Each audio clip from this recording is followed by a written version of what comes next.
Page, born in August 7th, 1945. He attended University of Notre Dame, where he led the team to a national championship in 1966. That same year, Page was named a college football All-American. Page was drafted by the Minnesota Vikings in 1967. He played with the Vikings until 1978. He further pursued his football career by playing with the Chicago Bears until 1981.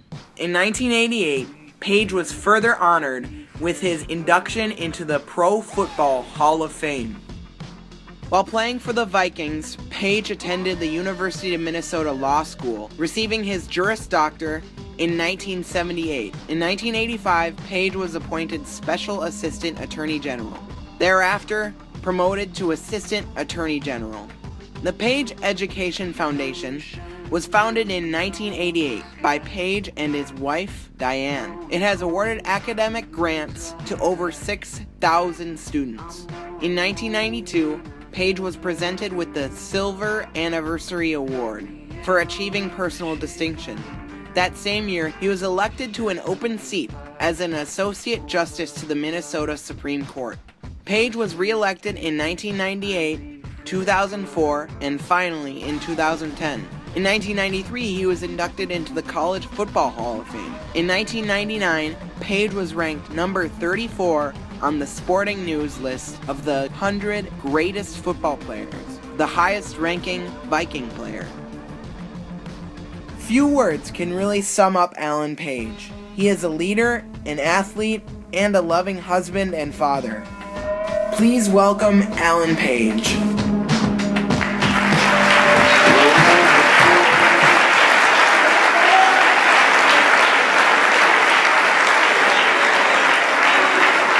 Good morning. Good morning. That was quite the video.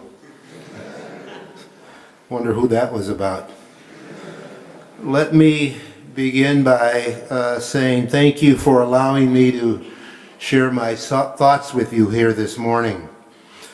You know, in preparing my remarks, I was reminded of my law school experience, where I learned some pretty important lessons about preparation in my first year's contracts class. Instead of lecturing, I had this professor who believed strongly in the Socratic method, which you may know, and if you don't know yet, you'll find out one of these days, entails asking questions of those of us who are under-enlightened to help lead us to enlightenment, and includes a little intimidation along the way. I still get queasy when I think of the day that the professor had one of the guys in the class in tears. Now, even though I always came to class relatively well prepared and had performed as a football player in front of hundreds of thousands of people, I was quite frankly petrified at the idea that this professor would call on me. But making myself small and inconspicuous, however, was not one of the choices. After surviving the first few days of class, I noticed that the professor only called on people who looked like they were afraid, and he never called on people who raised their hands. So I started raising my hand. And for a while that tactic was rewarded. But then finally one day I raised my hand, and as luck would have it, the professor called on me. I stood up to answer the question, and my mind went blank. Unfortunately, it stayed blank. As I scrambled for a cohesive thought, I had momentary empathy for all those quarterbacks I'd been chasing for a living. But then eventually it hit me. I had to say something. Anything was better than silence. So I started speaking, and whatever I said must have been okay. But the lessons that I learned from that experience are these. First, that preparation is critical to success. And while good preparation in that context means coming to class with your assignments done, it also means being able to size up a situation and respond appropriately. Second, I learned that sometimes we create our own greatest obstacles, that our fears rather than the actual situation is what causes us to stumble. And third, and maybe the most important lesson I learned, is that when you're prepared, good preparation will allow you to pick yourself up if you do stumble. Now, having learned from that experience, what I'd like to do this morning is to focus on issues of character and issues of race. Your involvement collectively and individually and personally will determine our future. Now, some of you may be saying, well, wait a minute, what's wrong with this picture? How is it that we have this former football player standing in front of us talking about issues related to character and issues related to race? After all, we know that from our news media reports that football players aren't always the best example of good character. And we know that football players are really nothing more than dumb jocks. And defensive linemen, which I happen to be, have all been hit in the head at least one too many times. Thus, a little background is in order. My interest in these issues began long before I became a football player. I grew up in Canton, Ohio in the 1950s, a child of parents who knew and understood the importance of education. They made sure that I understood its importance also. And in their own way, they also understood the importance of seeking excellence. I can't tell you how many times I heard them say, no matter what you do in life, do it as well as you can. If you're going to be a garbage collector, be the best garbage collector you can be. If you're going to be a doctor, be the best doctor you can be. In addition, my parents made sure that I understood that I had to be a good citizen.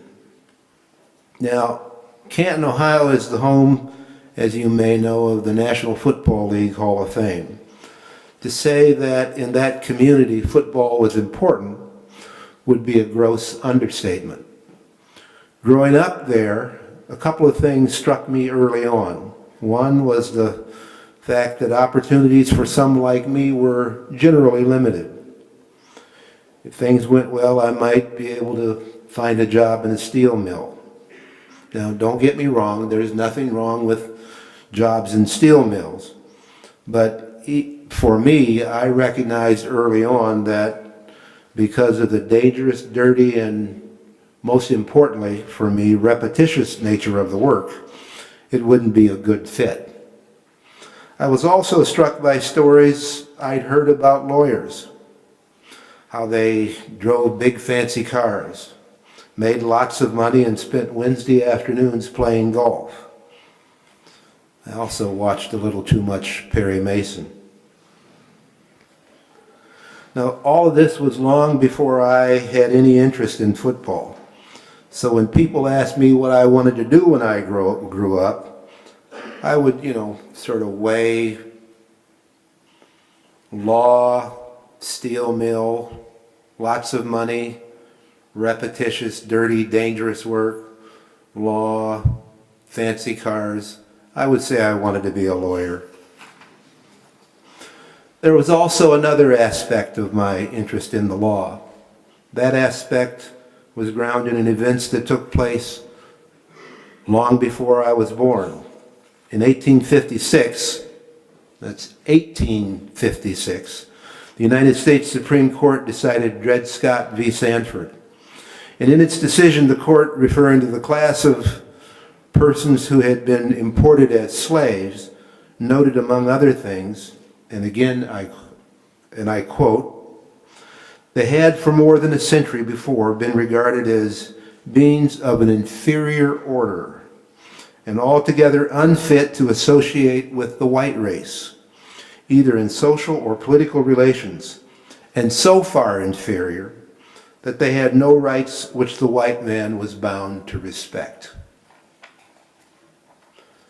After the passage of the 14th Amendment to the United States Constitution in the court in Plessy versus Ferguson, this was in 1896, held that, and I quote again, the enforced separation of races as applied to the internal commerce of the state neither abridges the privileges or immunities of those of the colored man, deprives him of his property without due process of law, or denies him the equal protection of the law within the meaning of the 14th Amendment. As a result of Plessy, by the time I was born, state-approved apartheid was the norm in large parts of our country. But then in 1954, the United States Supreme Court decided Brown versus the Board of Education. I was 8 years old.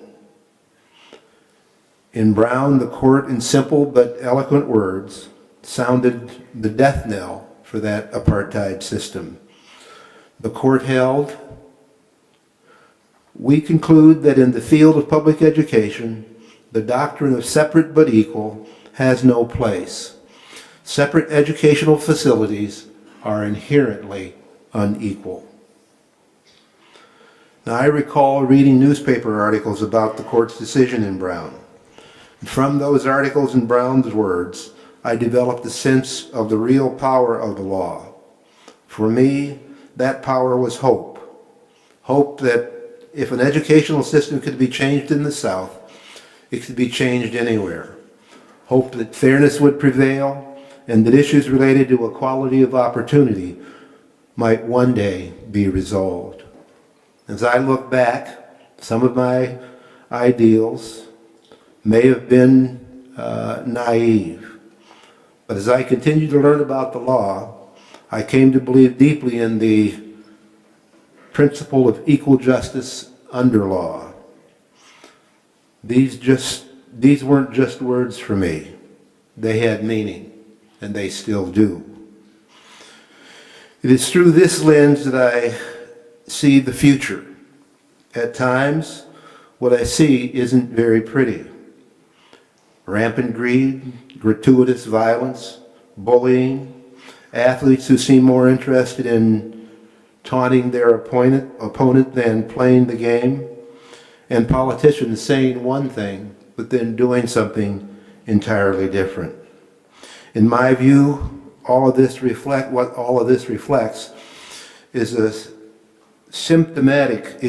reflects and is symptomatic of a real decline in our character. Now, the American Heritage Dictionary defines character as moral or ethical strength, integrity, fortitude. In a sense, character is who we are at our very core.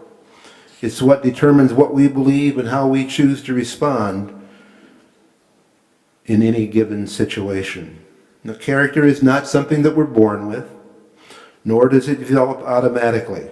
It must be consciously developed. Nor it is something that is static. Whether you're 50 or 15, 5 or 75, whether you're a St. Thomas student, an administrator or faculty member, or a former Supreme Court justice, you will be forced to reevaluate and renew your character again and again. People of character take responsibility for who they are and for what they do.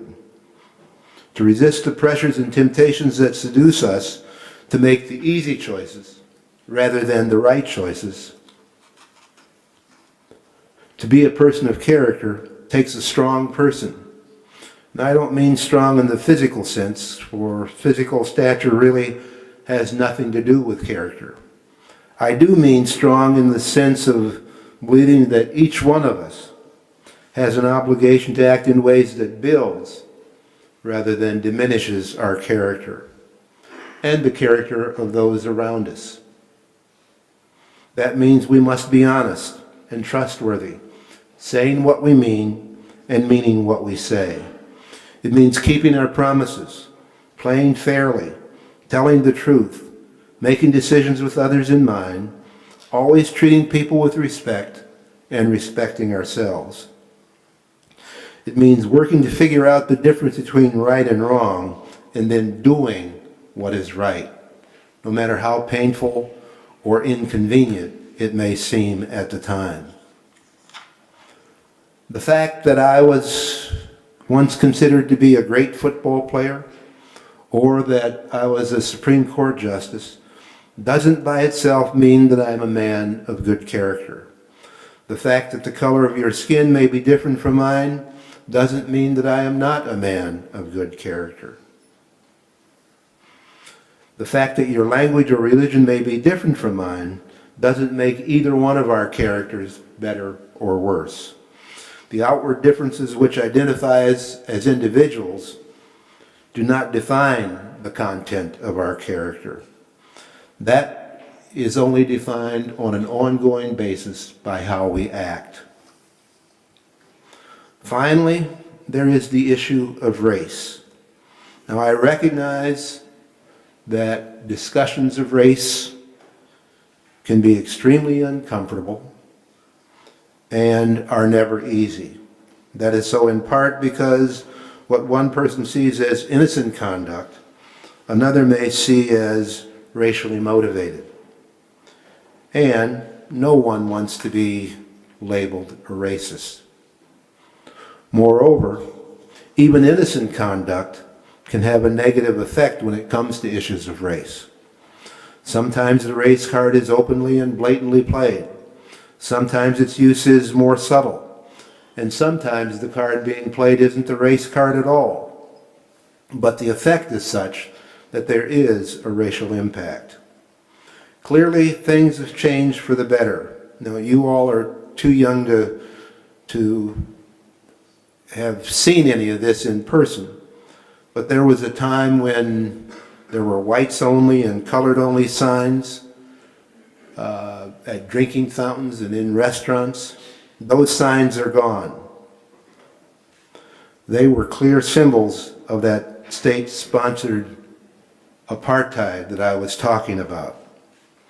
The court's decision in Brown, which had such a profound impact on me, as I noted, sounded the death knell for segregation as we knew it. Yet in many respects, we are still a segregated society. An area of particular concern for me is our criminal justice system. Shortly after I was sworn in to the Minnesota Supreme Court, the court issued a report from a task force examining racial bias in our judicial branch of government. The task force found that everything else being equal, people of color were arrested more often, charged more often, given higher bail, tougher plea bargains, less fair trials, and far longer sentences. These findings, sadly, were consistent with the findings of virtually every other state that conducted such studies. And unfortunately, during my time on the court, we did not eliminate those disparities. Emma Lazarus, the poet who penned the words, "Give me your tired, your poor, your huddled masses yearning to be free," also wrote these words, "Until we are all free, we are none of us free." I would simply say, with apologies to Emma Lazarus, until we all receive justice, we will none of us receive justice. To me, there is something fundamentally wrong when the judicial branch of our government, the one branch designed to protect individual rights and to ensure fairness, consistently and persistently denies equal justice to our communities of color. Now, given the disparities that we see in our criminal justice systems across the country, we should not be all that surprised that there appears to be a disparity in the number of unarmed people of color who end up dying in police custody. What I find both surprising and disturbing is the suggestion from some quarters that simply because these people had allegedly committed some crime, they somehow deserve what happened to them. Let me be clear. Police abuse of citizens is unacceptable and cannot be tolerated in a civilized society. Such abuse must be condemned in the strongest terms. And we must hold those who engage in such abuse accountable to the full extent of the law. That said, the ease with which some people condemn all law enforcement officers for the bad acts of a few is no less disturbing. The lack of empathy and understanding embodied in these views is dangerous to our democracy, because those who hold such views do not believe in equal justice under the law. Moreover, as Thomas Paine once said, and I quote, "An avidity to punish is always dangerous to liberty. It leads men to stretch, to misrepresent, and to misapply even the best of laws. He that would make his own liberty secure must guard even his enemy from oppression. For if he violates this duty, he establishes a precedent that will reach unto himself." When it comes to race, is there always active prejudice at work? Sometimes, but not always. Some of the policies and procedures that lead to the overrepresentation in our prison population and underrepresentation virtually everywhere else for people of color stem from well-intentioned, if naive, efforts to demonstrate that our society is colorblind.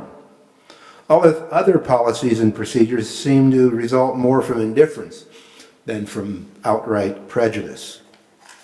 But whatever the reason, the outcome remains the same. While we may be better at covering up our biases, making bias harder to detect is not the same as making it go away.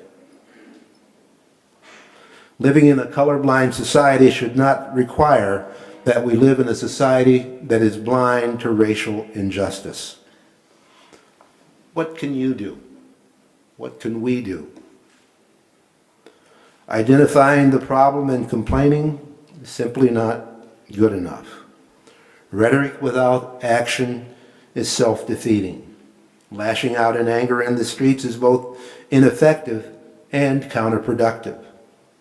One thing, however, that we can all do is to examine our own biases and set aside our own prejudices based on stereotypical views of people who are different from us.